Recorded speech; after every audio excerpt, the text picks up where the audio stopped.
So this is the part 4 of the water pollution chapter, which has marine pollution, water pollution control and the sewage treatment. थोड़ा सा late हो गए video डालने में, but या सबसे पहले जो हमारा इसमें टॉपिक आता है, लाइक जो हमारा ये चैप्टर है उसमें हमने पढ़ना है कि मरीन पोल्यूशन होता क्या है। सबसे पहले तो समझते हैं इस मरीन वर्ड का मतलब। देखो, मरीन जो होती है ना, these are your aquatic water body, these are your aquatic water bodies, ठीक है, जैसे कि तुम्हारे ओशंस। तो ऐसी वाटर बॉडीज़ को हम बोलते हैं मरीन वाटर बॉडीज़। और जब ऐसी वाटर बॉडीज़ जैसे कि ओशंस, तो जब ओशंस जैसी वाटर बॉडीज़ के अंदर हम पोल्यूशन कर दें, पोल्यूशन किसकी वजह से होता है? पोल्यूटेंट्स की वजह से। यहाँ पर एक लाइन भी लिखी हुई है, when I talk about marine pollution, जो पोल्यूटेंट्स है वो हमारे कैसे होंगे? They are sewage. सीवेज क्या होता है? एक ऐसा मटेरियल जो कि आपकी वेस्ट को इंक्लूड करता है। इसकी सीवेज में सबसे ज़्यादा परसेंटेज होती है हमारे ह्यूमन एक्सक्रीटा की।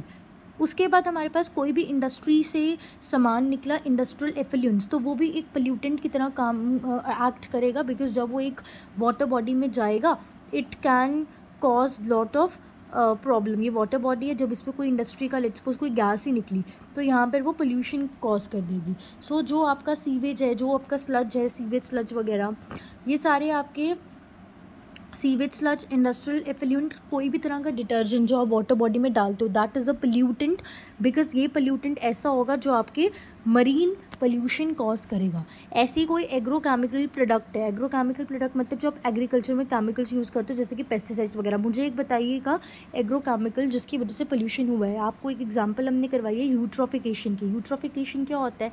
आपका पेस्टिसाइड्स आप यूज़ करते हो ना, पेस्टिसाइड्स वगैरह फर्टिलाइजर्स आप इस पर यूज़ करते हो। जब आप इसमें फर्टिलाइजर्स वगैरह यूज़ करते हो तो ये फर्टिलाइजर जब वाटर बॉडी में जाते हैं तो वो अगेन वहाँ पे पोल्यूशन ही तो क्रिएट करते हैं। बहुत ज़्यादा एल्गी डिपॉजिट हो जाएगी, वो जो वाटर बॉडी है वो नो यूज़ की रहेगी ना। सो कोई भी चीज़ पोल्यूटेंट तब कहलाती है अगर उसकी अमाउंट मतलब हमने बोला marine pollution is not simply कि कोई वाटर बॉडी है, उस वाटर बॉडी में हमने कोई सीवेज ऐड कर दिया, उस वाटर बॉडी में हमने कोई इंडस्ट्रियल चीज़ें ऐड कर दी, या उसमें हमने कोई सॉलिड वेस्ट या कोई प्लास्टिक या कोई मेटल या कोई वेस्ट हीट ऐड कर दी, that is not marine pollution. जब ये वेस्ट हीट हमारी वाटर बॉडी में जाती है और वो हमारी वाटर बॉडी को डेंजरस बना देती है कि वो कोई यूज़ की नहीं रहती, that is the marine pollution. Eutrophication को हम मरीन पोल्यूशन से इसलिए रिलेट कर पा रहे हैं बिकॉज जब यूट्रोफिकेशन का कॉन्सेप्ट होता है तो उसमें हमारे फर्टिलाइजर्स की अमाउंट इतनी ज़्यादा इंक्रीज़ हो जाती है कि हमारी जो वाटर बॉडी है ना वो हम कोई यूज़ ही नहीं कर पाते। ठीक है, मुझे खुद बताओ, एक ऐसी वाटर बॉडी है जिसके ऊपर कुछ ग्रीन ग्रीन दिख रहा है, आप तो बोलोगे नहीं पानी गंदा है, इसको हम यूज़ नहीं कर सकते फॉर द ड्रिंकिंग पर्पज़, ऐसा कुछ, वो हार्मफुल बन गया आपके लिए, तो दैट इज़ मरीन पोल्यूशन। ठीक है, किसी भी चीज़ को आपने मरीन वाटर बॉडी में डाला, that is not marine pollution. मैं बोलूँ ये मेरे पास वाटर बॉडी है, मैंने इस वाटर बॉडी के अंदर प्लास्टिक ऐड कर दिया तो ये मरीन पोल्यूशन है? नहीं, ये मरीन पोल्यूशन नहीं है। पर प्लास्टिक ऐड करने के बाद मरीन पोल्यूशन होगा अगर उस प्लास्टिक को ऐड करने की वजह से मेरे वाटर बॉडी इतनी गंदी हो जाती है कि वो एक तरह से हार्मफुल बन जाती है या वो एक तरह से डिस्ट्रक्ट हो जाती है। ठीक है, तो that is actual definition of marine pollution. अब यहाँ पे जब हम इस डेफिनेशंस को डिटेल में पढ़ रहे थे कि मरीन पोल्यूशन हो किसकी वजह से सकता है, तो हमने इसमें पढ़ा वेस्ट हीट। भला हीट कैसे मरीन पोल्यूशन क्रिएट कर सकती है? तो ये हीट वाला जो पॉइंट है इस पर हम आगे चर्चा करेंगे, इट्स एन इम्पॉर्टेंट पॉइंट, इस पर हम आगे ज़रूर चर्चा करेंगे। ठीक है, बट इसी वीडियो के अंदर आगे अब एक ऑफिशियल डेफिनेशन पढ़ लेते हैं मरीन पोल्यूशन की, जो आप लिख भी सकते हैं। दैट इज़ कि मरीन पोल्यूशन को आप डिफाइन कर सकते हो as introduction by man directly और इनडायरेक्टली ऑफ ए सब्सटेंस और एनर्जी में वही जो हमने ये वेस्ट हीट की बात करी है। तो जब आप मैन मतलब हम ह्यूमंस कोई भी वाटर बॉडी में कोई भी चीज़ ऐड कर रहे हैं, वेदर हम जानबूझकर ऐड कर रहे हैं या वेदर हम गलती से अनजाने में ऐड कर रहे हैं, पर हम ऐड तो कर रहे हैं ना, और उसको ऐड करने की वजह से कुछ डिस्ट्रक्टिव इफ़ेक्ट देखे जा रहे हैं। जैसे कि हमने वाटर बॉडी को इतना गंदा कर दिया कि वहाँ पे रहती जो एक्वेटिक ऑर्गेनिजम्स हैं वो अपनी एक्टिविटीज़ नहीं कर पा रहे हैं या उससे हमारी ह्यूमन हेल्थ को नुकसान पहुँचा रहे हैं।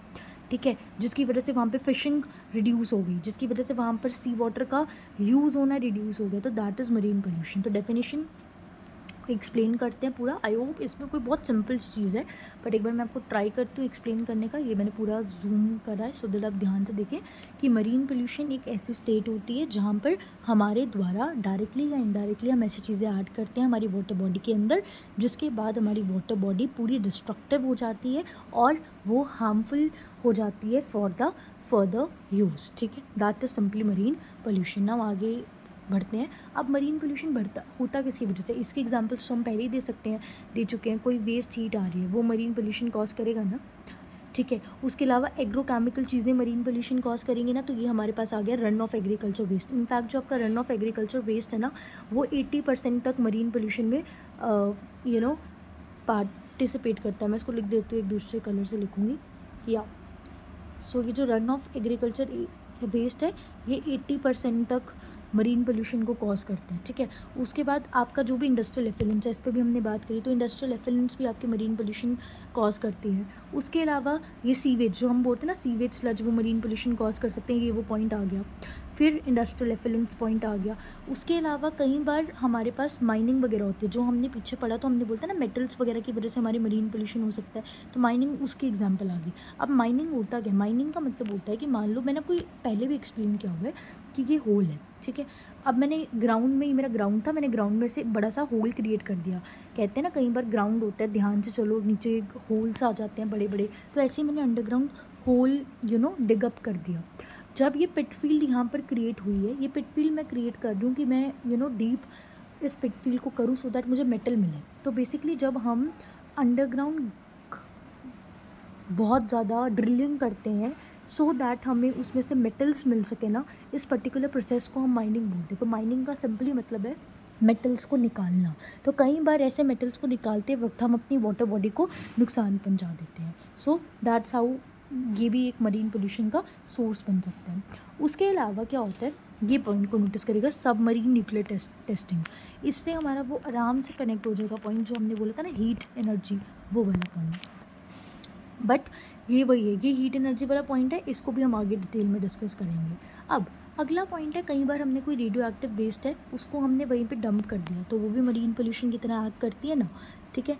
उसके अलावा हमने ऑयल स्पिल्स फ्रॉम टैंकर्स, इस पर PYQ भी आया तो उसको ध्यान से समझेंगे। बेसिकली क्या होता है, कई बार हम ना, जो आज के टाइम पे आपको पेट्रोलियम वगैरह मिलते हैं, ये पेट्रोलियम कैसे मिलते हैं, सी में, मतलब जब हम पढ़ते हैं तो ये हमने जियोग्राफी वगैरह में पढ़ा होता है कि हम अंडरग्राउंड पाइपलाइंस होती हैं जिसके थ्रू हमारे पास बहुत सारे प्रोसेसेस होते हैं, और वो ऑयल जो होता है वो डिफाइंड होकर हमें रिफाइंड ऑयल मिलता है। ये कुछ आप प्रोसेस है, आप इसको चाहे तो एक डिटेल में आप छोटी सी क्लैरिटी के लिए देख भी सकते हैं, बट आप फ़िलहाल के लिए अगर आपको नहीं पता तो आप इसे ध्यान याद कर लीजिए कि जो ऑयल्स वगैरह जो आपके पास CNG, पेट्रोलियम, नेचुरल गैसेस होते हैं ना, ये अंडरग्राउंड हम जब वर्क करते हैं ना, तो इन्हें हमें कैसे एक्सपोर्ट किया जाता है, हमारे मरीन वाटर बॉडी होती है उसमें पाइप्स लगा दी जाती हैं, फिर वहाँ पे प्रोसेसेस होते हैं, जैसे कि उन्हें पहले उनमें से पोल्यूटेंट्स को रिमूव करते हैं, तब जाके आपको ऑयल मिलता है। तो वो सारी चीज़ें हमारे पास अंडरग्राउंड होती है। तो तुम फिलहाल ऐसे याद रख सकते हो कि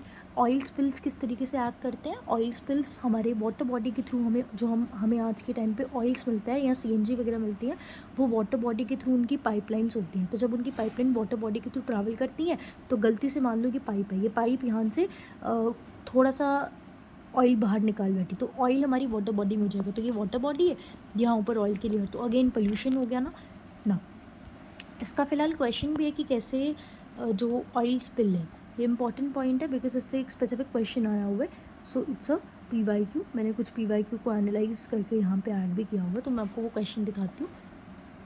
ये वाला क्वेश्चन है, लेट मी शो द, या PYQ टाइम है। सो ये है वो क्वेश्चन कि हमने पढ़ा था कि ऑयल स्पिल जो है, ठीक है, वो मरीन पोल्यूशन क्रिएट करती है, पर ऑयल स्पिल कैसे मरीन पोल्यूशन क्रिएट करती है, तो वो मैंने आपको बताया कि ऑयल स्पिल जब अंडरग्राउंड मरीन वाटर बॉडी से निकलती है, तो वो पाइपलाइन से ऑयल की लीकेज होने की वजह से हमारे पास मरीन पोल्यूशन क्रिएट होता है। तो जब इसको थोड़ा सा अच्छे से कर देते हैं, जैसे कि मैंने आपको बताया कि ये हमारे पास पाइपलाइन है, ठीक है, और ये हमारे पास मरीन वाटर बॉडी है।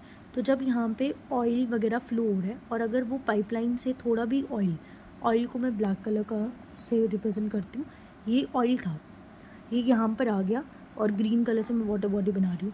ये वाटर बॉडी और इसमें ऑयल आ गया, तो यहाँ पे पोल्यूशन हो गया ना। अब ये क्या हुआ, ये हुआ पोल्यूशन।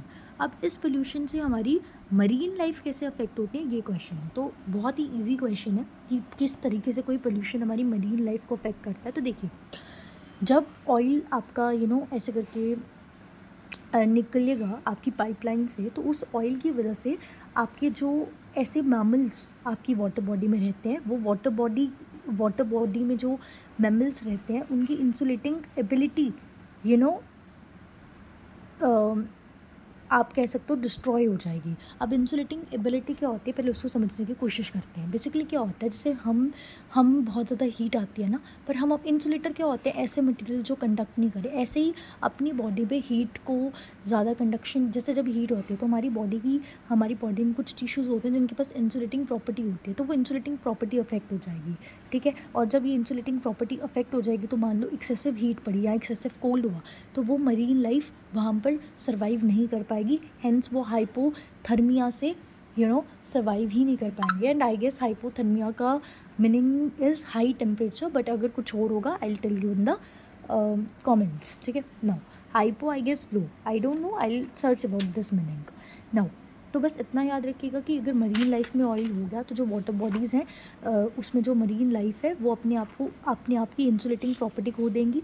जब अपने आप की इंसुलेटिंग प्रॉपर्टी को वो खो देंगी, तो वो हाइपोथर्मिया से मर सकती हैं। उसके अलावा जो डॉल्फिन्स हैं या जो वेल्स हैं ना, डॉल्फिन्स और जो वेल्स हैं, वो अगर ऑयल को इनहेल कर लेंगी तो उनके लंग्स को इन्फेक्शन हो सकती है। आप खुद समझे ना, अगर आप ऑयल को इनहेल कर लें तो आपको तो ऐसे शायद प्रॉब्लम नहीं हो, बट डॉल्फिन्स को प्रॉब्लम होती है और वेल्स को प्रॉब्लम होती है।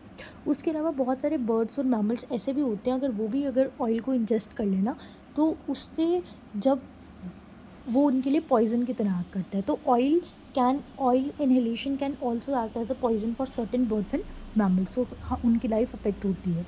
और कई बार अगर ऑयल से कुछ एडल्ट फिशेस एक्सपोज्ड रहती हैं, तो उससे उनकी ग्रोथ रिड्यूस हो सकती है, उनके लीवर का साइज़ बड़ा हो सकता है, उनके हार्ट रेस्पिरेशन चेंजेस, इन सब में चेंजेस हो सकते हैं, एंड रिप्रोडक्शन जैसे बहुत सारे प्रोसेसेस पे अफेक्ट पड़ सकता है। सो आई गेस ये जो क्वेश्चन है, इसका पूरा टॉपिक क्लियर हो गया कि ऑयल की वजह से आपकी मरीन लाइफ को स्पेसिफिकली कैसे अफेक्ट हो सकता है। तो आप बोलोगे कि ऑयल को इनहेल करने की वजह से बहुत सारे ऑर्गन्स आपके ख़राब हो सकते हैं, ऑयल को इनहेल करने की वजह से बहुत सारे ऑर्गेनिजम्स की ग्रोथ रिड्यूस हो सकती है। और एक स्पेसिफिक पॉइंट जो एक अच्छा पॉइंट है, मतलब आपके आंसर को यूनिक बनाने की कैपेबिलिटी रखता है, वो फर्स्ट वाला है कि ऑयल जो है ना, वो डिस्ट्रॉय करता है किसी भी ऑर्गेनिजम्स की इंसुलेटिंग एबिलिटी को। मतलब हीट वगैरह अगर उनकी बॉडी में आ रही है, तो अपने आप को वो उससे प्रोटेक्ट नहीं कर पाएंगे ऑयल की वजह से, और उसकी वजह से वो मर भी सकते हैं, उन्हें हाइपोथर्मिया हो सकता है। हाइपोथर्मिया का एग्जैक्ट मतलब मैं आपको बाद में पिन कर दूँगी कॉमेंट्स में, तो आप वहाँ से चेक कर सकते हैं। हाइपोथर्मिया वर्ड मतलब मैं कैसे मार्क करूँ, इस पर ना मैं ऐसे सर्कल लगा देती हूँ, या सर्कल लगा दिया इंपॉर्टेंट बताने के लिए। चलिए ना, नेक्स्ट हमारे पास जो टॉपिक आता है दैट इज़ सिंपली इफ़ेक्ट्स। हमने पढ़ लिया, हमने अभी तक क्या पढ़ा, एक बार डिस्कस करते हैं। हमने मरीन पोल्यूशन क्या होता है हमने अच्छे से डिस्कस कर लिया। मरीन पोल्यूशन के बाद हमने बोला कि सोर्सेज क्या है, मरीन पोल्यूशन होता कैसे है, वो तो हमने खैर यहाँ पर भी देख लिया था कि सीवेज स्लज वगैरह, ये देखो सेम पॉइंट्स हमने डिस्कस करे। डिटर्जेंट्स वगैरह, एग्रोकेमिकल की वजह से 80% हो सकता है, सेम पॉइंट्स हमने डिस्कस करे, है ना। फिर मेटल्स वगैरह वो माइनिंग के अंदर आ गया, वो प्लास्टिक वगैरह, सेम पॉइंट्स। वो हीट से कनेक्ट करेंगे आप, ऐसे सबमरीन न्यूक्लियर टेस्टिंग, इसको हम आगे डिस्कस करेंगे, ठीक है। तो ये सेम पॉइंट्स हमने डिस्कस करे। Just a minute, let me erase it. इसके बाद हमने सोर्सेज पे जो ऑयल स्पिल था, इस पर क्वेश्चन देख लिया PYQ का। अब अगला टॉपिक इज़ इफ़ेक्ट्स। अब इफ़ेक्ट्स से क्या मतलब आता है, ये इफ़ेक्ट्स को जस्ट हम पढ़ के आए। हमने ऑयल स्पिल वाला देखा ना, वो ऑयल स्पिल देखा, अगर ऑयल स्पिल हो जाए तो मरीन वाटर बॉडी को कैसे कैसे प्रॉब्लम हो सकती है, तो हमने देखा। तो अब इसको थोड़ा और देखते हैं। इसमें हमने देखा था ना हेल्थ, तो वही था ह्यूमन हेल्थ, हमने पॉइंट कवर कर लिया ना। वहाँ पर ह्यूमन हेल्थ नहीं था, पर वहाँ पे मिनरल्स की हेल्थ थी। हेल्थ कैसे अफेक्ट हो सकती है, कोई स्पेसिफिक ऑर्गन्स उनमें प्रॉब्लम हो सकती है, तो हेल्थ अफेक्ट हुई। उसके अलावा टॉक्सिक केमिकल्स, अब इसका मतलब समझने की कोशिश करते हैं। देखिए, सबसे पहले ना मैं आपको ये वाला पॉइंट समझाती हूँ। ये लिखा हुआ है ऑर्गेनिक मैटर, थोड़ा सा मैं इसको क्लियर कर देती हूँ। Let me use blue pen only. Organic, ये लिखा हुआ है ऑर्गेनिक मैटर। अब ऑर्गेनिक मैटर का क्या इफेक्ट है? कई बार क्या होता है, अगर हमारे वाटर बॉडी के अंदर कोई ऑर्गेनिक मैटर गया तो उस ऑर्गेनिक मैटर की वजह से हमारे कई बार ऑर्गेनिक मैटर, अब ऑर्गेनिक मैटर में आप ऐसे दिमाग रखाए रखें कि जब यूट्रोफिकेशन होती है तो यूट्रोफिकेशन की वजह से एल्गे की ग्रोथ होती है, एल्गे की ग्रोथ होती है तो ऑक्सीजन कंटेंट रिड्यूस होता है ना। ऐसे ही जब हमारी मरीन वाटर बॉडी में कोई ऑर्गेनिक मैटर एंटर करता है तो उस ऑर्गेनिक मैटर के एंटर करने की वजह से जो वाटर बॉडी में डिज़ोल्व ऑक्सीजन है ना, उसकी अमाउंट कम हो सकती है। एंड इसकी वजह से बहुत सारी लाइफ फॉर्म्स जो हैं वो सर्वाइव नहीं कर पाएंगी। तो समझ में आया कि हाउ ऑर्गेनिक मैटर, सिर्फ समझना नहीं है कि ऑर्गेनिक मैटर वाली प्रॉब्लम हो सकती है। ऑर्गेनिक मैटर की प्रॉब्लम कैसे हो सकती है समझो। अगर मैंने बोला ह्यूमन हेल्थ पे अफेक्ट पड़ सकता है मरीन पोल्यूशन की वजह से, तो ह्यूमन हेल्थ पे अफेक्ट कैसे पड़ता है मरीन पोल्यूशन पे? आखिर मरीन पोल्यूशन की वजह से ह्यूमन हेल्थ क्या क्या होती है वो भी समझना है। देखा ना आपने कि ऑयल स्पिलेज पे क्वेश्चन आया तो उसके इफेक्ट पे भी क्वेश्चन आ गया, तो ऐसे डिटेल में पढ़ना है, ठीक है ना। यूट्रोफिकेशन है, यूट्रोफिकेशन की वजह से मरीन पोल्यूशन कैसे हो सकता है? सिंपल बताओ मुझे। ये तो मैंने स्टार्टिंग में भी एग्जांपल दी कि जब यूट्रोफिकेशन होगा, एल्गे की ग्रोथ होगी, क्या वाटर बॉडी को यूज़ कर पाओगे? नहीं कर पाओगे। तो अल्टीमेटली वाटर बॉडी को यूज़ नहीं कर पा रहे हैं, क्यों? वाटर बॉडी गंदी हो गई है। इसके अलावा अगला पॉइंट है ये वाला पैथोजेनिक, ये वाला भी डिस्कस हो गया, ये भी डिस्कस हो गया। और ह्यूमन हेल्थ तो हम करके ही आए हैं डिस्कस। ह्यूमन हेल्थ की वजह से हमारे ऑर्गन्स अफेक्ट हो सकते हैं, ठीक है। उसके अलावा हमारे पास यहाँ पे है पैथोजेनिक माइक्रो ऑर्गेनिजम्स। देखो क्या होता है मरीन पोल्यूशन में, जब गंदगी होगी तो गंदगी के अंदर हमारे ऐसे माइक्रो ऑर्गेनिजम्स सर्वाइव करेंगे जो हमारी बॉडी के लिए डेंजरस हैं। तो वो डेंजरस माइक्रो ऑर्गेनिजम्स, गलती से हमने वो वाटर बॉडी का कुछ यूज़ कर लिया तो वो डेंजरस वाटर बॉडी ऑर्गेनिजम्स हम रह ही नहीं पाएंगे। और कई बार मरीन पोल्यूशंस की वजह से कुछ टॉक्सिक केमिकल्स हमारी वाटर बॉडी में एंटर हो जाते हैं। जब वो टॉक्सिक केमिकल हमारी वाटर बॉडी में एंटर हुए तो वो वाटर बॉडी से टॉक्सिक केमिकल्स हमें रियल कर सकते हैं, हमें प्रॉब्लम। फिर रेडियो एक्टिव वेस्ट हमारे मरीन पोल्यूशन को कॉज कर सकते हैं। कैसे radio active waste marine pollution को कॉज करते हैं तो वो समझने की कोशिश करते हैं। देखो रेडियो एक्टिव वेस्ट की वजह से क्या होता है कि अगर जैसे ऑयल स्पिलेज से थोड़ी भी लीक हो जाए तो वो प्रॉब्लम कॉज कर सकती है। ऐसे कोई भी रेडियो एक्टिव वेस्ट, आपने रेडियो एक्टिव वेस्ट ऐसी वेस्ट होती है जो इतनी जल्दी डिकम्पोज नहीं होती है, जो टाइम के साथ डिकम्पोज होती हैं, जो रेडियो एक्टिविटी के लॉस को थोड़ा सा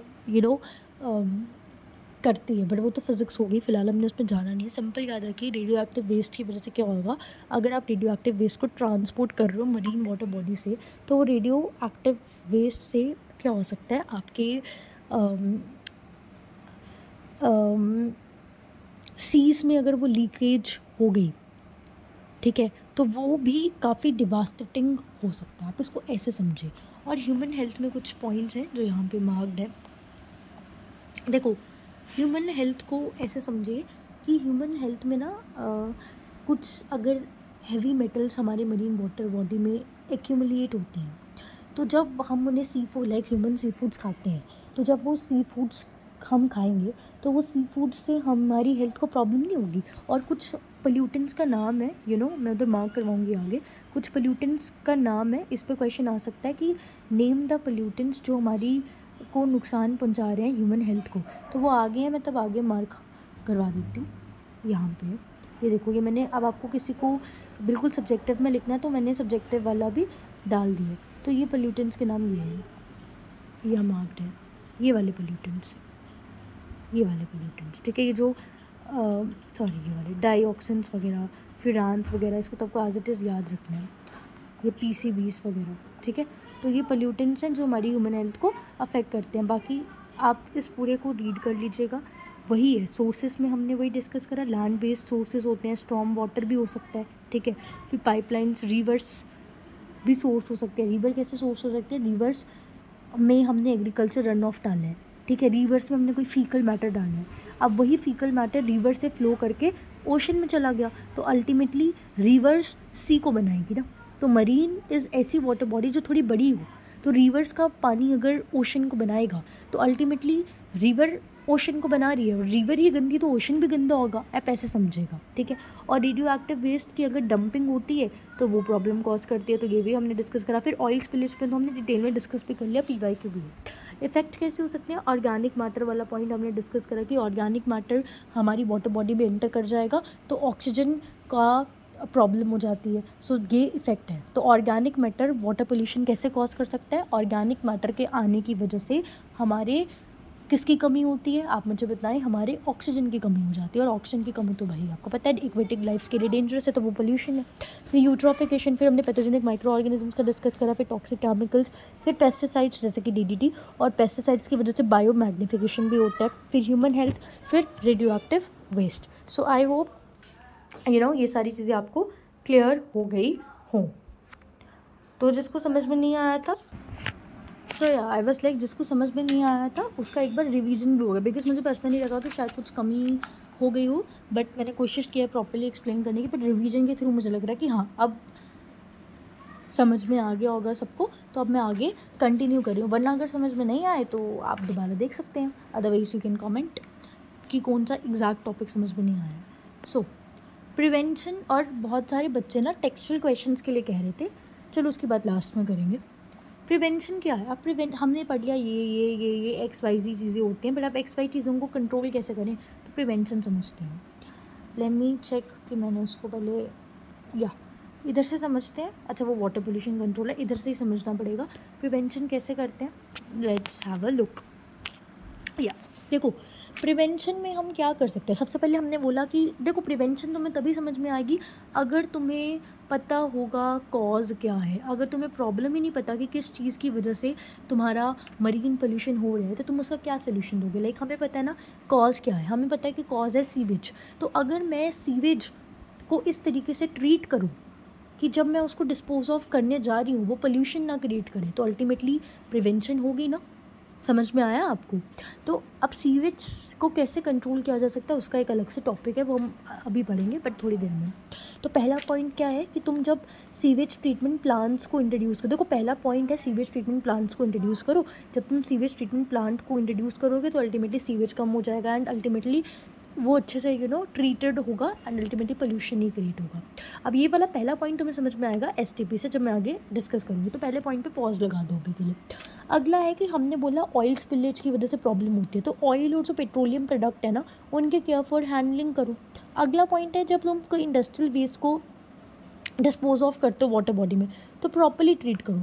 अगला पॉइंट है रेगुलेट कोस्टल डेवलपमेंट। इसका क्या मतलब है, हमने बोला माइनिंग हो रही है, मेटल आ रही है, तो इस तरीके से नहीं करो ना। तुम अपने जो कोस्टल एरिया है, मतलब ओशन के आसपास के एरिया है ना, उन एरिया को रेगुलेट करो कि उसके आसपास गंदगी नहीं होनी चाहिए। अगर ओशन के आसपास गंदगी नहीं होगी तो अल्टीमेटली ओशन की आसपास लैंड है, ठीक है, जहाँ हम वॉक करें लेट्स सपोज, तो वो लैंड से कोई चीज़ ट्रैवल कर कर आपके ओशन में एंटर नहीं करेगी ना। इट्स जस्ट लाइक रिवर अगर साफ़ होगी तो ओशन भी साफ़ होगा, तो ओशन के आसपास की लैंड साफ़ होगी तो ओशन अपने आप साफ़ हो जाएगा ना। ये भी एक पॉइंट है। अगला है हाइजीनिक बना के रखो बीच वगैरह एरिया के पास। उसके अलावा बहुत सारे प्रिवेंटिव मेजर्स होते हैं जिससे हम पोल्यूटेंट्स को कंट्रोल कर सकते हैं। So we can try those preventive measures as well as, जैसे हम पेस्टिसाइड्स का यूज़ कर रहे हैं या कोई एग्रोकेमिकल प्रोडक्ट का यूज़ करें तो उसे हम ध्यान से यूज़ करें। फिर उसके अलावा डंपिंग, जो रेडियो एक्टिव वेस्ट को हम डंप कर रहे हैं ओशन के पास और उससे प्रॉब्लम हो रही है तो वो डंपिंग को बैन कर दो, सबसे बड़ी प्रॉब्लम सॉर्ट हो जाएगी। फिर मरीन जो वाटर बॉडी है उन पे आप एक्ट्स बनाओ, है ना, वो एक्ट्स बना लो कि इससे मतलब जो भी पॉइंट्स बोले वो रेगुलेट हुए, तो एक्ट्स बनाओ ना। डंपिंग को बैन करना है तो उसके लिए एक्ट्स बनाओ। अगर आप एक्ट बनाओगे तो इम्प्लीमेंट होंगे और तब जाके ये चीज़ें नहीं होंगी। लेकिन हमें भी पता है कितना एक्ट्स इम्प्लीमेंट होते हैं और कितना उस पर काम किया जाता है। बाय द वे, जो बेस्ट मेथड है कंट्रोल करने का वो ये है recycling. This is the best method to control any type of waste. तो वेस्ट को रिसाइकिल करते रहो ना। वेस्ट को मतलब आपने पेपर यूज़ करा, पेपर को क्यों फेंक रहे हो, पेपर को रिसाइकिल करो। रिसाइकिल करने से कुछ भी नहीं होगा, पेपर आप लिख पाओगे, पेपर वाली क्वालिटी हो पाएगी। जस्ट दैट पेपर की क्वालिटी मतलब पेपर वाले काम ज़रूर हो पाएंगे बट क्वालिटी अच्छी नहीं होगी, ठीक है ना। नेक्स्ट टॉपिक, इसी के साथ हमारा जो ये टॉपिक 1 था दैट इज़ मरीन पोल्यूशन, वो हमारा पूरा कंप्लीट हो गया। अब हमारा टॉपिक 2 शुरू होगा which is your water pollution control, फिर सीवेज ट्रीटमेंट प्लांट।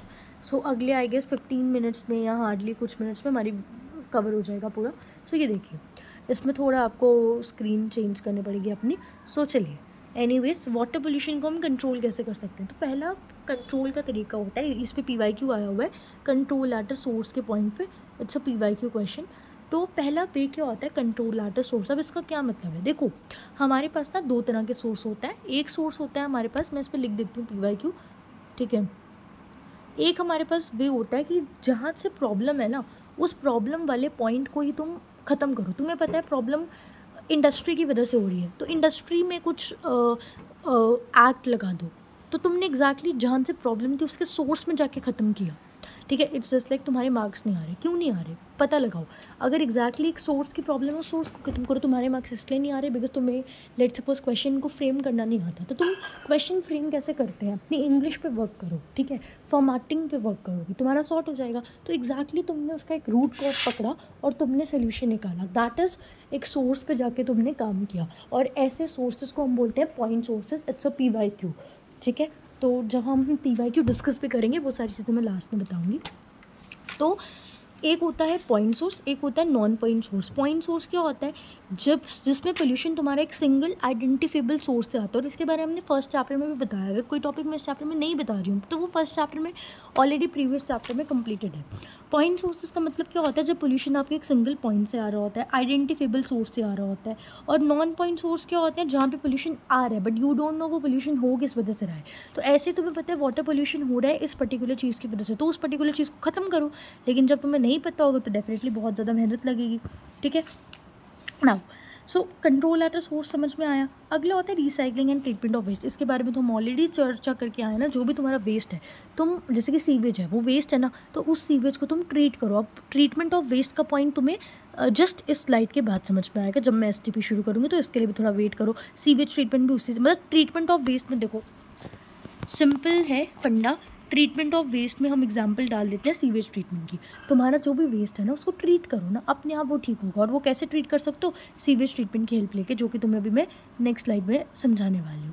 उसके अलावा हमने बोला पेस्टिसाइड्स और फर्टिलाइजर्स प्रॉब्लम की रेट कर रहे हैं। तो देखो यहाँ पे हमें सोर्स पता है। तुमसे पूछ सकते हैं कि पेस्टिसाइड्स एंड फर्टिलाइजर्स वाला जो है वो सोर्स वाला प्रॉब्लम है या नॉन पॉइंट सोर्स है। तो वो एक सोर्स वाली प्रॉब्लम है बिकॉज तुम्हें एक रूट कॉज पता है। तो तुम वर्क करो पेस्टिसाइड्स फर्टिलाइजर्स पे, ठीक है। फिर पोल्यूशन को कंट्रोल बोर्ड्स बना लो, ठीक है, उससे भी तुम कर सकते हो। और स्ट्रिक्ट इम्प्लीमेंट करो चीज़ों का, ठीक है, लाइक लॉज एंड एक्ट्स बनाओ, स्ट्रिक्टली इम्प्लीमेंट करो। और ये होता है EIA। ये तुम्हें ना बिल्कुल जो लास्ट चैप्टर है हमारा which is your 7th chapter, तब पता चलेगा। उसका एक बहुत इंपॉर्टेंट टॉपिक है। बट फिलहाल मैं EIA का मतलब समझाती हूँ। EIA का मतलब क्या होता है, इन्वायरमेंट इम्पैक्ट असेसमेंट। बेसिकली इसका क्या मतलब होता है कि तुम ना कुछ इस तरीके से लॉज बनाओ, इस तरीके से चीज़ें बनाओ कि तुम इन्वायरमेंट को ध्यान में रखो कि उससे हमारा कोई नुकसान ना हो। बेसिकली आप बोल सकते हो कि EIA में तुम्हारा साथ दे रहे होते हैं। ये एक तरह का प्रोजेक्ट होता है, it's a kind of A project जिसमें तुम्हें इस तरीके से कोई काम करना है कि तुम्हारे इन्वायरमेंट पे नुकसान ना हो। तो और इसमें तुम्हारे कुछ इन्वायरमेंटलिस्ट काम आते हैं, है ना, कुछ साइंटिस्ट काम आते हैं। सो दैट अगर लेट्स सपोज हम बोल रहे हैं कि इस पर्टिकुलर एरिया में इंडस्ट्री बननी है, तो ये तुम्हारा एक असेसमेंट है। पर तुम इस असेसमेंट को इस तरीके से पूरा करो कि तुम्हारी इन्वायरमेंट को नुकसान नहीं होना चाहिए, उसको पोल्यूशन नहीं होना चाहिए, या कोई भी फैक्टर। इन्वायरमेंट को नुकसान सिर्फ पोल्यूशन से नहीं होता, और भी बड़े फैक्टर्स होते हैं, तो वो सब चीज़ें नहीं होनी चाहिए। तो तुम इंडस्ट्री बनाओ तो इस तरीके से बनाओ कि एनवायरनमेंट को नुकसान ना हो। तो जब तुम अपनी असेसमेंट एनवायरनमेंट पे उस असेसमेंट का कि क्या इम्पैक्ट पड़ेगा इस तरीके से सोच कर रहे हो ना, सो दैट इज़ EIA। मैंने इंडस्ट्री बनाई, पर मैंने इस तरीके से इंडस्ट्री बनाई कि उस इंडस्ट्री से मेरे एनवायरनमेंट को कुछ नुकसान तो नहीं होगा। This is EIA। I hope ये समझ में आओ कि ये किस तरीके का प्रोजेक्ट होता है जिसमें तुम काम करते हो, बट इस तरीके से काम करते हो कि तुम्हारे एनवायरनमेंट को मिनिमम लॉस हो। उसके अलावा जो पोल्यूटेंट्स तुम रिमूव कर सकते हो, रिमूव करने की कोशिश करो। लाइक हमें पता था ozone layer is getting deplete with the help of CFCs, तो हमने उसका यूज़ करना ही बंद कर दिया, तो पर उस पोल्यूटेंट को हमने रिमूव करा। उसके अलावा अच्छा ये वो पॉइंट है जिसके लिए मैं कब से बोल रही थी कि ये आगे आएगा, मैं समझाती हूँ कि वो हीट एनर्जी कैसे प्रॉब्लम क्रिएट कर सकते। देखो अब इसका ना पहले समझने की कोशिश करना। जब हम कोई प्लांट लगाते हैं, थर्मल प्लांट लगाते हैं या कुछ भी, तो उस थर्मल ये एक अलग ही टॉपिक है जिसको मैं देखती हूँ। If I have slides which I don't have, हाँ आई हैव वन स्लाइड, तो मैं ये समझा देती हूँ। यहाँ पे हीट एनर्जी जो इतनी देर से आई जा रहा था, यहाँ पे समझाते हैं हीट एनर्जी वाला पॉइंट। देखो क्या होता है, अगर मैं कोई थर्मल पावर प्लांट लगा रही हूँ, ये मैंने ले ली थर्मल पावर प्लांट की डायग्राम। इस थर्मल पावर प्लांट का पर्पस है, जो भी पर्पस है, जब वो अपने उस पर्पस को फुलफ़िल कर रहे हैं ना, उसके साथ ना ये बहुत सारी जैसे इंडस्ट्रीज़ हैं, ठीक है, इंडस्ट्रीज़ जब अपना काम कर रही होती हैं, मटेरियल वगैरह बना रही होती हैं, उसके साथ क्या होता है, उस इंडस्ट्री से ऐसे करके बहुत ज़्यादा हीट एनर्जी निकलती है ना। ऐसे ही सेम थर्मल पावर प्लांट के साथ है। जब थर्मल पावर प्लांट काम कर रहे होते हैं, उनके साथ ऐसे हीट एनर्जी निकलती है और ये हीट एनर्जी उनकी नियर बाय रिवर्स एब्जॉर्ब कर लेती हैं। अब ये जो हीट एनर्जी है ना, ये थर्मल पावर प्लांट से निकली है, तो इसके अंदर तो डेफिनेटली पोल्यूटेंट होंगे ही होंगे। तो जब ये हीट एनर्जी बाहर निकल रही है, पावर प्लांट में गई, तो वो क्या करेगा, यहाँ पर वो पोल्यूशन कॉज करेगा। अब इस हीट एनर्जी को हम कैसे कंट्रोल करें सो दैट वो पोल्यूटेंट ना हो। तो सिंपल फंडा होता है कि जब ये हीट निकल रही है, तो ये बहुत ही हीट है ना, नाम में हीट है, तो मतलब ये बहुत ही गर्म होगी। तो इस गर्म एनर्जी को जब पानी में आप रिलीज़ कर रहे हो, इस गर्म एनर्जी को थोड़ा आप कूल कर लो।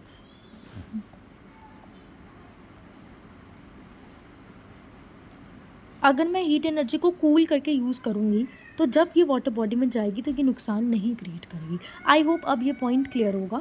सो अब इस पॉइंट को भी डिस्कस करवाते हैं, ये वाला कि थर्मल पोल्यूशन को आप कैसे कंट्रोल कर सकते हो। जो भी आप हॉट वाटर को रिलीज़ कर रहे हो, उस हॉट वाटर को यार पहले कूल कर लो ना। गरम पानी है, गरम पानी को ठंडा करो, अपने आप पोल्यूशन कम होगा।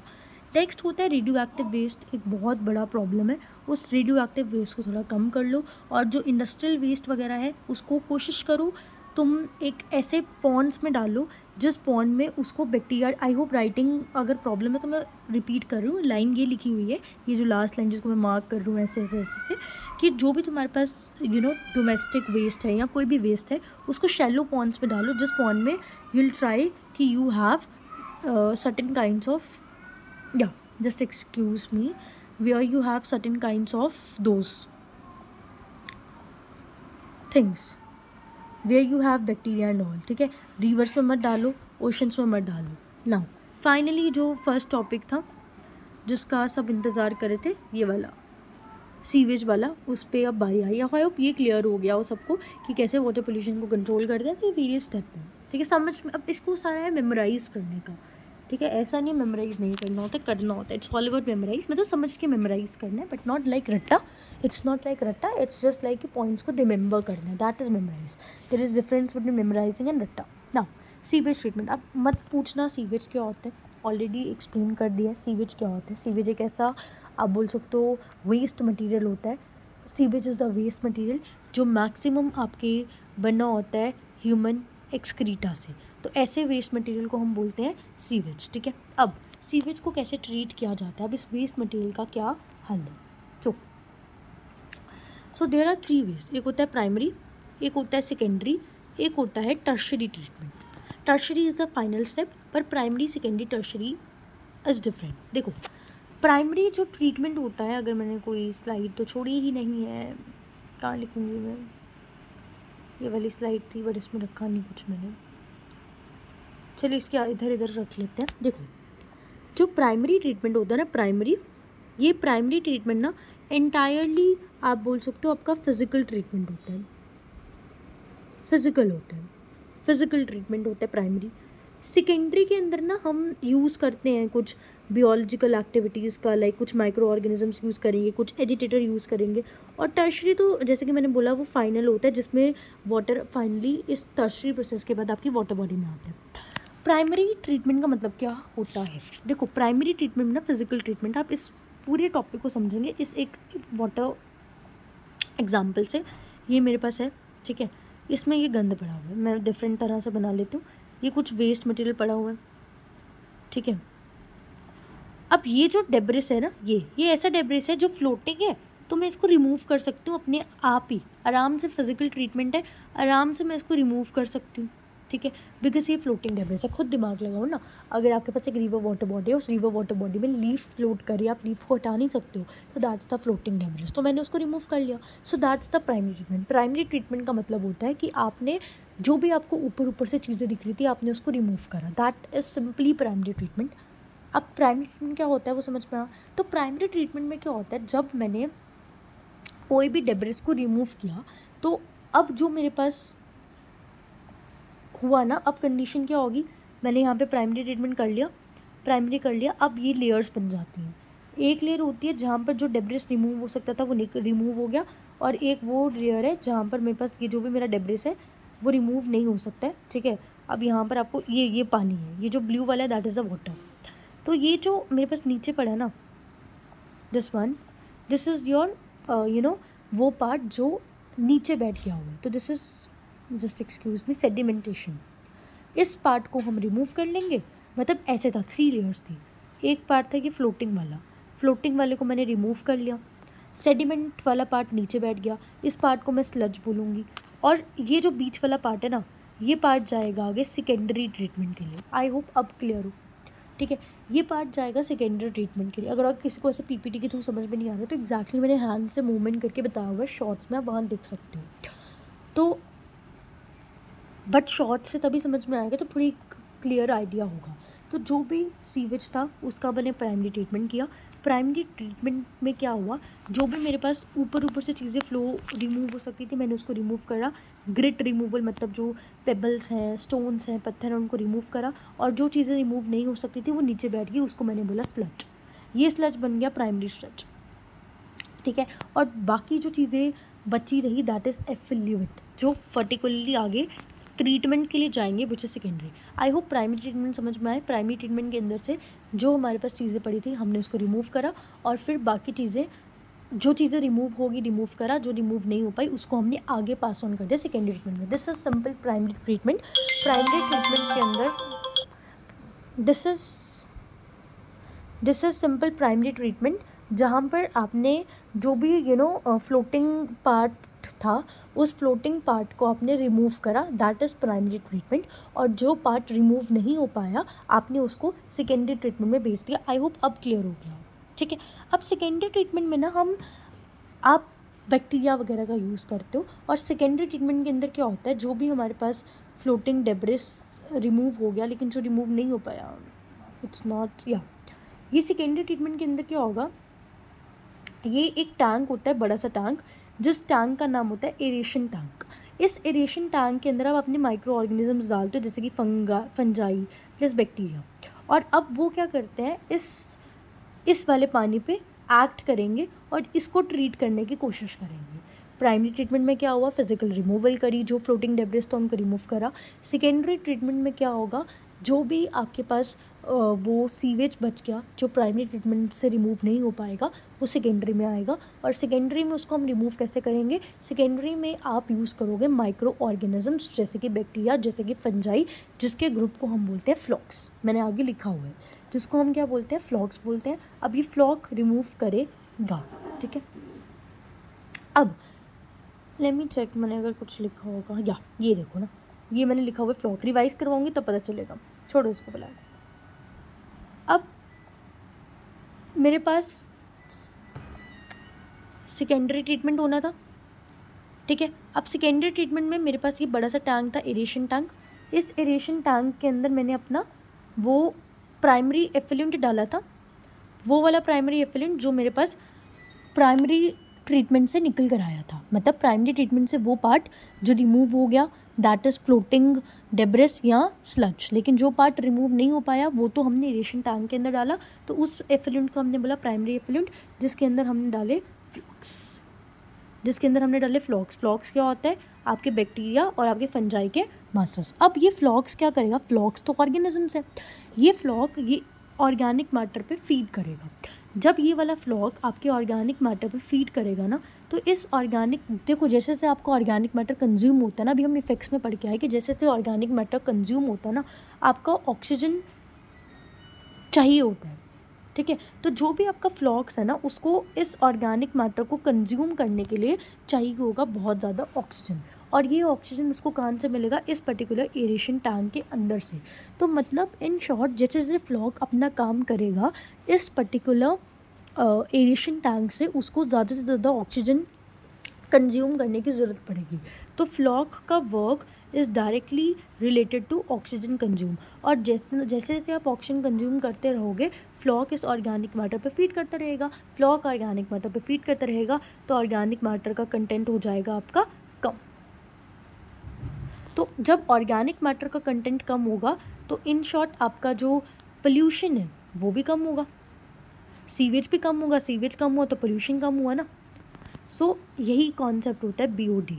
बीओडी जिसके बारे में मैंने यहाँ पे मेंशन किया है, बायोकेमिकल ऑक्सीजन डिमांड। ये कॉन्सेप्ट क्या कहता है, आपके फ्लॉक को जितना ऑक्सीजन चाहिए, मान लो जो मैंने किसी टैंक में डाला सीवेज को ट्रीट करने के लिए, उस सीवेज को ट्रीट होने के लिए प्रॉपरली सेकेंडरी ट्रीटमेंट में जब मैंने एरेशन टैंक के अंदर डाला, मेरे को मान लो लेट्स सपोज 80 पीपीटी ऑक्सीजन की चाहिए, 80 पार्ट्स पर मिलियन में ऑक्सीजन चाहिए, पीपीएम ऑक्सीजन चाहिए, तो मतलब 80 पीपीएम ऑक्सीजन चाहिए था, मतलब 80 पीपीएम उसका पोल्यूशन था।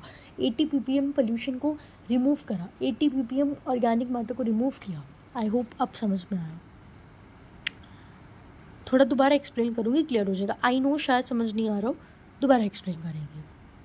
सिंपल अभी के लिए इतना दिमाग लगाओ, सेकेंडरी टैंक था, जो सीवेज था ट्रीट हो गया, जैसे जैसे सीवेज ट्रीट होते रहा उसने ऑक्सीजन को यूज़ किया, और जितना ऑक्सीजन यूज़ हुआ हमारा उस सीवेज को ट्रीट करने के लिए, वो ऑक्सीजन का कंटेंट बताता है हमारा इतना पोल्यूशन था, बिकॉज जितना पोल्यूशन था उतना ऑक्सीजन यूज़ होगा, अगर पोल्यूशन कम होगा उतना ऑक्सीजन कम यूज़ होगा, अगर पोल्यूशन ज़्यादा होगा तो उतना ज़्यादा ऑक्सीजन यूज़ होगा आपके ऑर्गेनिक कंटेंट को ट्रीट अप करने के लिए। So this is your BOD. समझ में आया? अब तो समझ में आया होगा कि बीओडी का मतलब होता है आपका कितना ऑक्सीजन कंटेंट लगेगा आपके माइक्रो ऑर्गेनिजम्स को, सो दैट वो ऑर्गेनिक मैटर को प्रॉपर्ली रिमूव कर पाएँ एक पर्टिकुलर एरेशन टैंक से। ठीक है, तो जब आपका बीओडी वगैरह हो गया, मतलब अब आपका जितना कम बीओडी उतना ज़्यादा पोल्यूशन। नहीं, मैंने गलत बोल दिया, जितना ज़्यादा बीओडी ना उतना ही ज़्यादा पोल्यूशन, या दिस इज़ करेक्ट। मतलब मैं जितना ज़्यादा बीओडी होगा मतलब उतना ही ज़्यादा मेरे को ऑक्सीजन लगेगा। ज़्यादा ऑक्सीजन तब लगेगा अगर आपके सीवेज को ट्रीट करने के लिए ज़्यादा पोल्यूशन है, वहाँ पर ज़्यादा पोल्यूशन है तो ज़्यादा पोल्यूशन को ट्रीट करने के लिए ज़्यादा ऑक्सीजन लगेगा। अब सही बोला मैंने, ठीक है।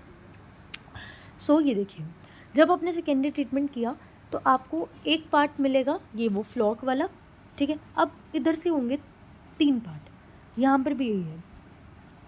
जो पार्ट आपका ट्रीट हो गया, ठीक है, और उसको मैं बोलूँगी सेकेंडरी एफिलेंट, जिसको मैं आगे पास करूँगी। हमेशा हम एफिलेंट को आगे आगे पास करते हैं, और जो यहाँ पर ऐसा पार्ट रहेगा, जैसे कि अब जब फ्लॉक ने अपना काम करा, उसने ट्रीट कर लिया, सिंपल समझो फ्लॉक का काम था आपके उसको ट्रीट करना। जब फ्लॉक ने उसको ट्रीट कर लिया तो फ्लॉक नीचे बैठ जाएंगे। जब फ्लॉक नीचे बैठेंगे ना तो उस पर्टिकुलर पार्ट को हम बोलेंगे एक्टिवेटेड स्लज। देखो फ्लॉक सेडिमेंट हुए तो इस पर्टिकुलर पार्ट को मैंने क्या बोला, एक्टिवेटेड स्लज। अब जो ऊपर का सेकेंडरी एफिलेंट होगा उसको मैं आगे पास करूँगी फॉर माई टर्शरी ट्रीटमेंट। और जब सेकेंडरी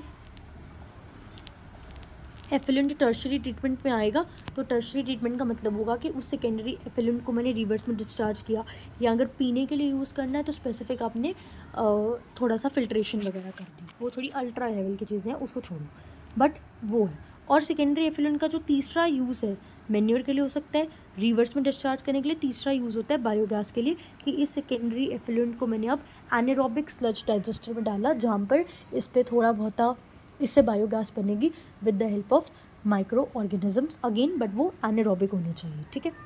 मैं थोड़ा मेंशन कर देती हूँ।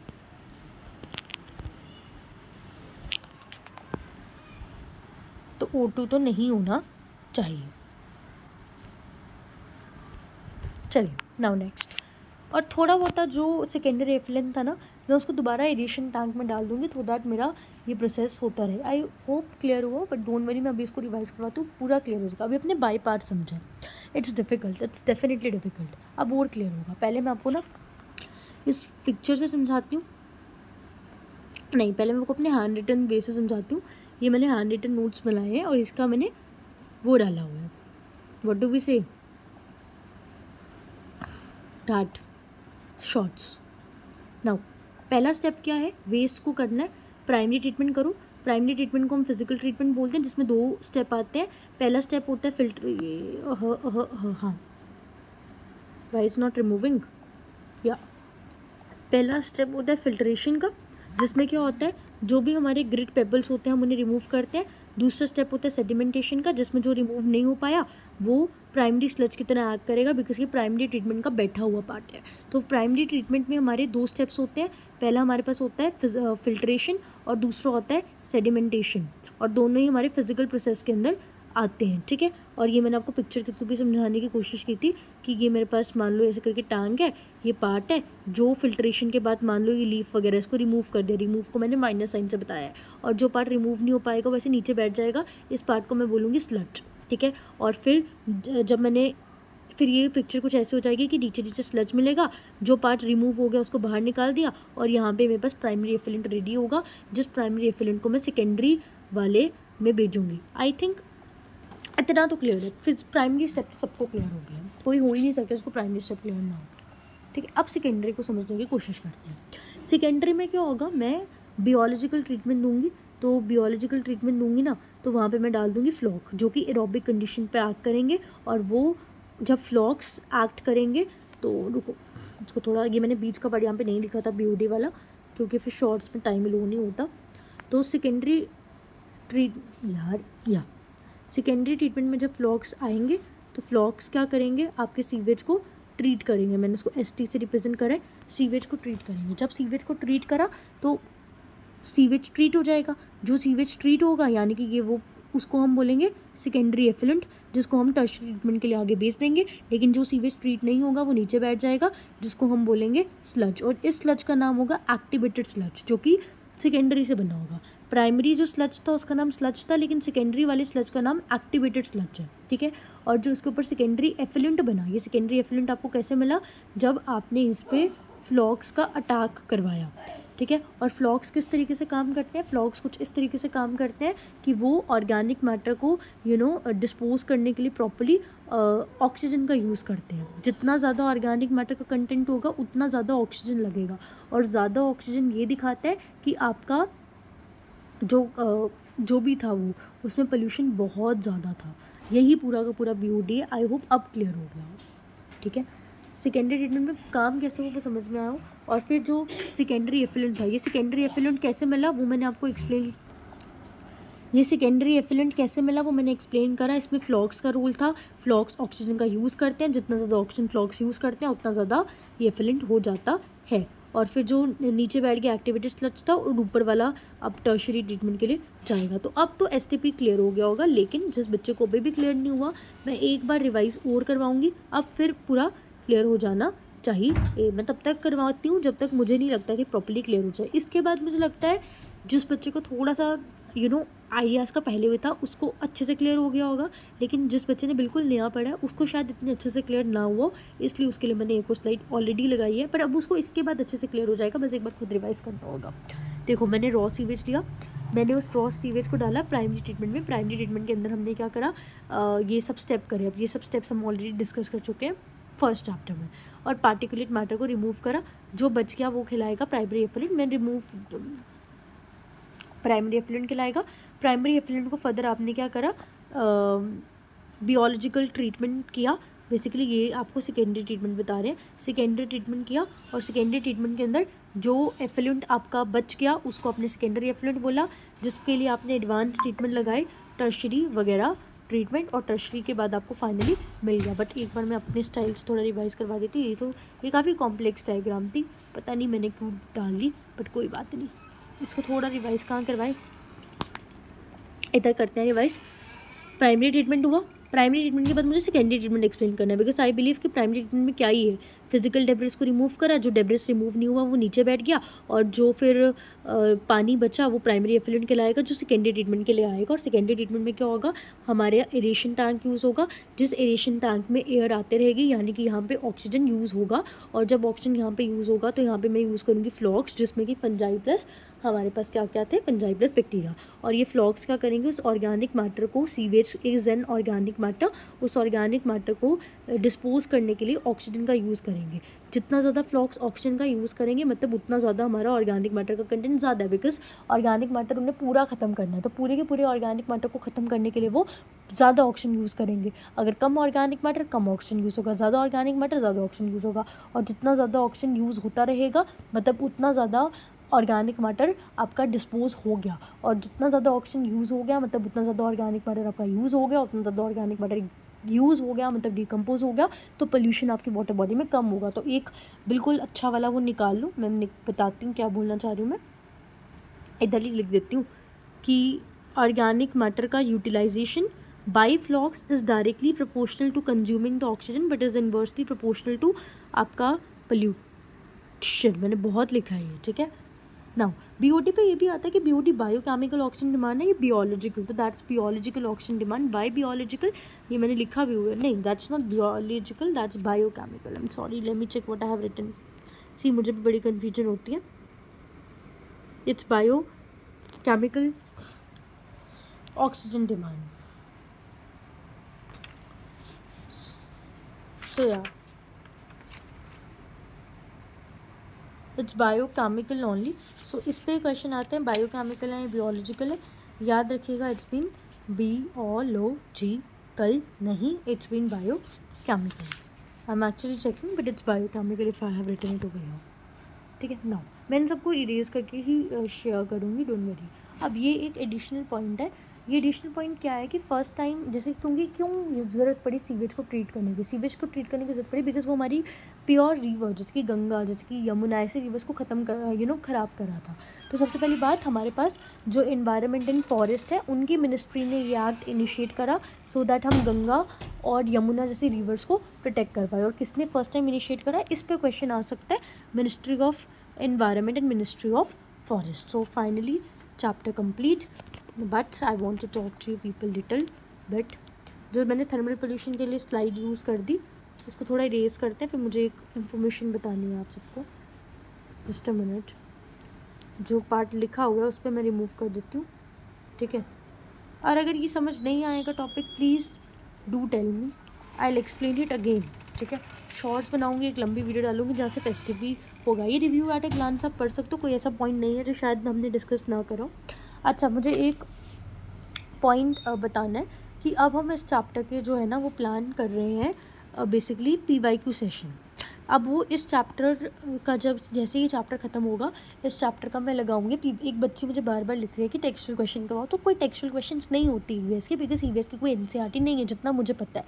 तो मैं जो बुक यूज़ करती हूँ उसमें जो है ना हर चैप्टर के बाद एग्ज़ाम के नाम टॉपिक होता है जहाँ पर PYQs हैं जो पास्ट ईयर में पूछे गए हैं, तो मैं बस उन PYQs को इंक्लूड कर दूंगी, तो वही आपके टेक्सचुअल क्वेश्चन है। एक बार मैं करवाऊंगी, अब मैं सारे PYQ नहीं करवाऊंगी, बेसिकली मैं वो जो PYQ मैंने टॉपिक्स में कवर की हूँ मैं ना, उस PYQ का मैं शक्ल दिखाऊंगी, बट कुछ ऐसे PYQ ज़रूर होंगे जो हमने नहीं पढ़े, जैसे कि CRZ क्या होता है, मैं डिस्ट्रॉफिक लेक्स क्या होता है, ये सब PYQs नहीं पढ़े। तो जो एडिशनल PYQs मुझे दिखेंगे ना वो मैं दिखाऊंगी, बाकी सारे तो मैं ऐसे नहीं दिखाऊंगी, मे बी क्वेश्चन रीड कर दूँ पर बाकी सारे मैं नहीं दिखाऊंगी। और इन सब चैप्टर्स को क्लब करके एक वन शॉट बना दूंगी with your PYQ also, PYQ की एक अलग वीडियो डालूंगी।